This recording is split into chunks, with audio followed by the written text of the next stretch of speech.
Hi everyone, I'm Brianna and welcome to Roll Initiative. Today we're going to be having a bit of a look at how you start role-playing. So, let's get started.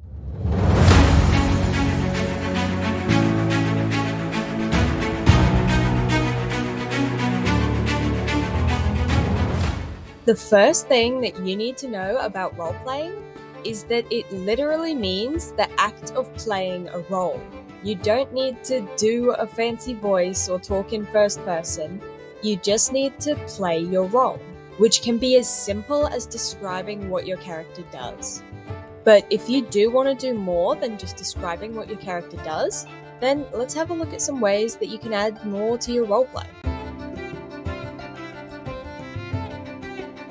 Speech is very important for roleplay, whether you're just describing what your character does or talking in character. It can be broken up into a few main parts. Your voice, like what you do to make your voice for your character, whether it is higher or deeper, and just overall what it sounds like. Also, language can make a massive impact on how others see your character. Like if you use a lot of slang, or you talk very professionally, or you use very big fancy words. Each of these things will give your character a different feel about them, and will give people an idea of what they're like. Also, your actual speech pattern. So how quickly you talk, whether you talk really quickly, or whether you talk rather slowly. All of this, just by speaking, you can give quite a clear image of what your character is like and who they sort of are. Body language can give a very good impression of your character, and whether you're talking in person or describing what they do, it can be really useful.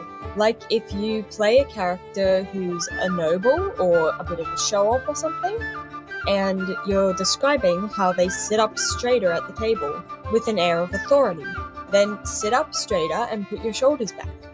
Whether you're talking in person for your character or just describing them doing this, doing it yourself will give everyone at the table a feel for your character. Now these are all my top tips for people who are just starting roleplay, and the first one is to not play a quiet character, as this will give you a reason to be quiet and not to speak up at the table, whereas if you play a louder character, then you can push yourself to work towards it.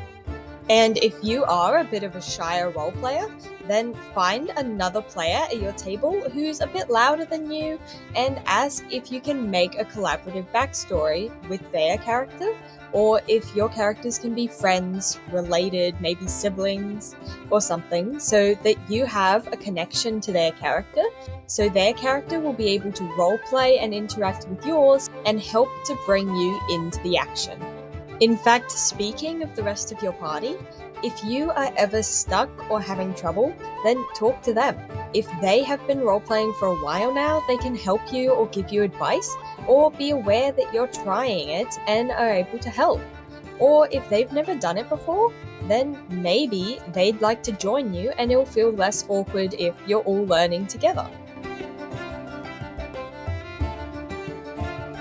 Now, I really hope you enjoyed this video and that it might have helped you, because I find such a joy in role-playing and I really want to help other people experience it and have the fun that I do. And if you did find this video useful and you'd like to help out my channel, then consider giving it a like or maybe even subscribing to my channel. As always, thank you so much for watching and I hope to see you next time.